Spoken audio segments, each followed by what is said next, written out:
TheJamies.net. St. George's is one of the most historic towns in Bermuda, with narrow streets and centuries of stories to explore. It's located on the far eastern end of the island and makes for an easy, do-it-yourself adventure from the cruise ships docked at the Royal Naval Dockyard.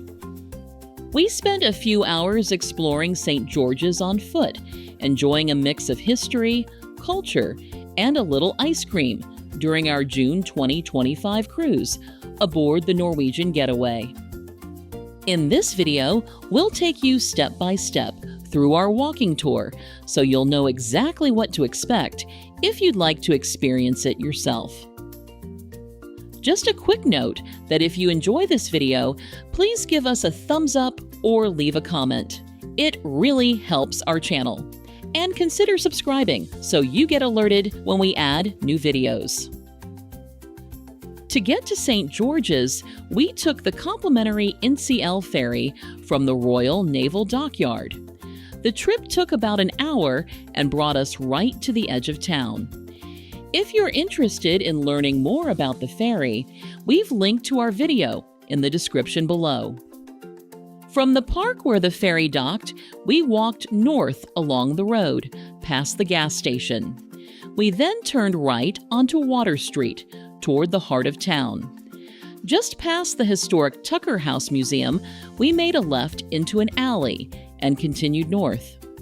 We then crossed York Street and continued following the alley to Hermit Cottage, also known as Pilot Darrell's house.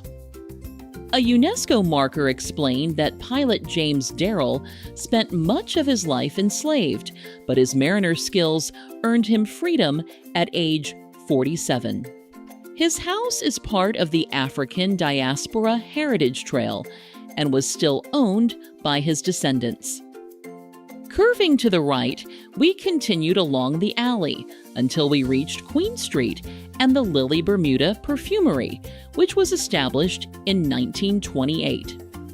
The perfumery was open Monday through Saturday from 9 a.m. until 5 p.m., with free guided tours available at 11 a.m. and 3 p.m. Inside, we learned about the perfumery's process and sampled a range of Bermuda-made fragrances, including a series of scents designed for men. The perfumery offered a 90-minute hands-on workshop about twice a month. Unfortunately, it wasn't available when we visited, but it was designed to give participants the chance to create their own fragrance. In addition to their primary location in St. George's, Lily Bermuda also had a shop at the National Museum of Bermuda at the Royal Naval Dockyard. From the perfumery, we turned left to walk a few steps north along Queen Street before turning right onto Church Lane. Walking east, Church Lane eventually became Featherbed Alley and led us to the Mitchell House Museum. A UNESCO heritage marker located on the alley side of the house explained that the home was built around 1731 and was owned by the Mitchell family for more than a century.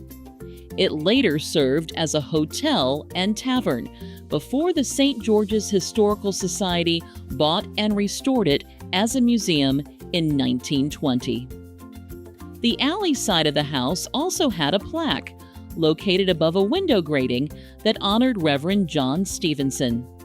The Reverend was Bermuda's first Methodist missionary, and he was jailed around 1801 for preaching to enslaved people. At the front of the house, a sign indicated the museum was open daily from 10 a.m. to 4 p.m. Admission was $5 per adult and $2 per child. U.S. dollars were accepted, since they're equal in value to Bermudian dollars. On the path to the entrance, we noticed a marble memorial to Isaac Remick. A sign explained the memorial was pulled from the harbor after Hurricane Fabian in 2003. And how it ended up in Bermuda remains an interesting mystery. After paying our admission, A friendly and informative volunteer gave us a guided tour through the rooms of the Mitchell House Museum. Highlights included a breeches Bible, which was nicknamed because the translation of Genesis 3:7 says Adam and Eve made themselves breeches. Several furnished rooms that displayed period furniture, household items, and everyday artifacts, and a restored colonial-era kitchen. In the back garden, we found a mix of traditional Bermudian plants, along with a rainwater collection tank used to store water from the roof of the house. From the museum, we walked south toward the waterfront for a quick stop at Yo Cherry Frozen Treats. We loved our visit to the shop in 2024, so we went back to enjoy some more ice cream. Prices ranged from $4 for a single scoop up to $12 for 4 scoops. The shop also had baked goods, frozen drinks, and other snacks available.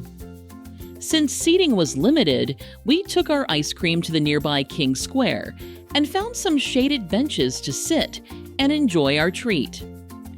In fact, the ice cream was so good that we forgot to take photos for our video. It's worth noting that King Square had public restrooms available on the south side or the water side of the St. George's Town Hall. Leaving King Square, we walked a short distance northwest to St. Peter's Church. Admission to the church was free, with a suggested donation of $2 per person. St. Peter's was established in 1612 and is one of the oldest Anglican churches in the Western Hemisphere. It has been in continuous use since the earliest days of St. George's. The ceiling beams inside the church resembled the ribs of a ship, and the building was constructed with local limestone and Bermuda cedar. Other interior highlights included the cedar altar and screen, the 3-tiered pulpit from 1660, and several pieces of historic silver and woodwork. The vestry displayed early communion cups and rare Bibles, and the church was filled with more than 40 memorials, including one for Governor Campbell, who died in 1796, shortly after arriving on the island. The graveyard outside the church dated back to the early 1600s and reflected much of Bermuda's history. Tombstones included governors, soldiers, enslaved people, and others. The graveyard included a section once set aside for Black residents, both enslaved and free, and was officially closed in 1854 before briefly reopening in 1973 for a special burial. The remains of a large cedar tree that once held the church's original bell were lying in the graveyard as a reminder of the devastation caused by Hurricane Fabian, a Category 4 hurricane that made a direct hit on Bermuda in 2003.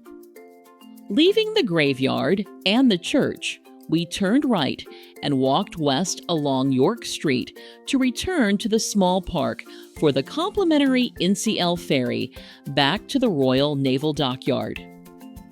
Altogether, we spent about 2 hours exploring St. George's on our own, taking in some of the town's history and culture, as well as a sweet treat before heading back to our ship.